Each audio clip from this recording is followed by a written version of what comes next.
భారతీయ జనతా పార్టీకి తనేం చేసిందో చెప్పుకోవడం చేత కాదు.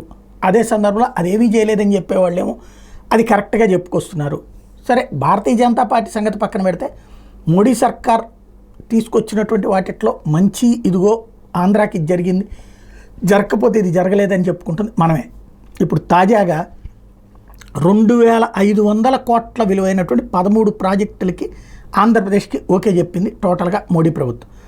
ఇందులో ఇప్పటికే 450 కోట్ల నిధులు కూడా మంజూరు చేసేసింది. ఇందులో ప్రధానమైనటువంటి రోపాక్స్ జెట్టీలు, ఫిషింగ్ హార్బర్లకి ఈ నిధులు వినియోగించాలంట.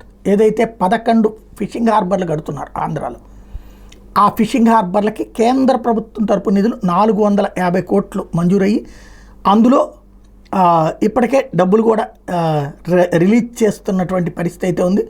టోటల్గా 2500 కోట్ల విలువైనటువంటి 13 ప్రాజెక్టులని ఆంధ్రప్రదేశ్కి ఓకే చేసినటువంటి అంశం ఉంది. బట్ అది అటు బీజేపీ మంత్రి చెప్పుకోరు, బీజేపీకి సంబంధించిన రాష్ట్ర నాయకులు చెప్పుకోరు.